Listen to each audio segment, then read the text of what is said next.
આજે આપણે આપણી પૃથ્વી પર કે જે સૌર પરિવારનો અજોડ સભ્ય છે એની અંદર આવેલા 4 આવરણો વિશે માહિતી મેળવી. વાતાવરણ, જલાવરણ, મૃદાવરણ અને જીવાવરણ. તો આ જીવાવરણની અંદર કુદરતે બનાવેલો માનવ આજે એટલો બધી પોતે ટેકનોલોજી ક્ષેત્રમાં હરણફાળ ભળી રહ્યો છે. તો આ માનવીય પ્રવૃત્તિઓ દ્વારા આ જે બાકીના આવરણો છે એની ઉપર કેવી અસર થાય છે, ચાલો એની માહિતી મેળવીએ. સૌપ્રથમ વાત કરીએ વિદ્યાર્થી મિત્રો, તો જીવાવરણ મોટે ભાગે સંતુલિત સ્થિતિમાં છે.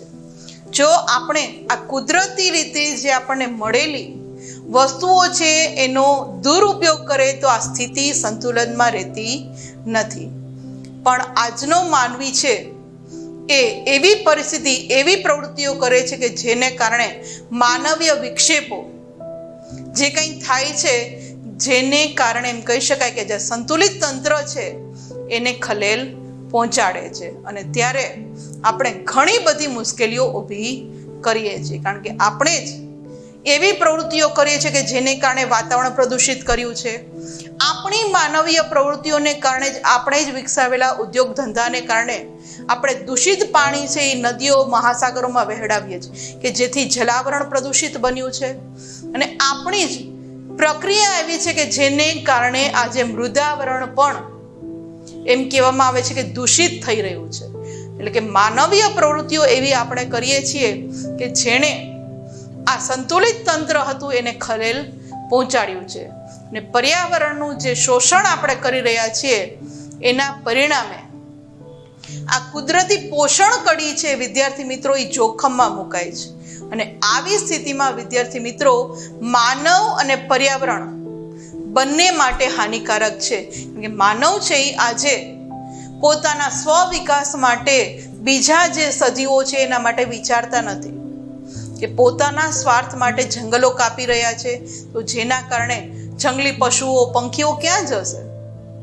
આજનો માનવ છે એ ઉદ્યોગ ધંધા એટલા બધી વિકસાવી રહ્યો છે કે એનો ઝેરી ધુમાડો છે એ વાતાવરણમાં છોડી રહ્યા છે, જેને કારણે હદ એવી આવી છે કે આજે માનવને પોતાને પણ જીવવું મુશ્કેલ થયું છે. એટલે કે પોતે પણ આજે મુશ્કેલીમાં આવીને ઊભી રહ્યો છે.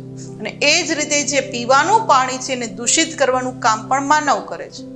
જો માનવ પ્રવૃત્તિઓ પોતે ક્યાંય એનું સંતુલન નહીં જાળવે તો ધીમે ધીમે પર્યાવરણને તો નુકસાન છે જ, પણ સાથે સાથે એક એવી સ્થિતિ આવીને વિદ્યાર્થી મિત્રો ઊભી રહેશે કે માનવ અને પર્યાવરણ બંને માટે હાનિકારક છે.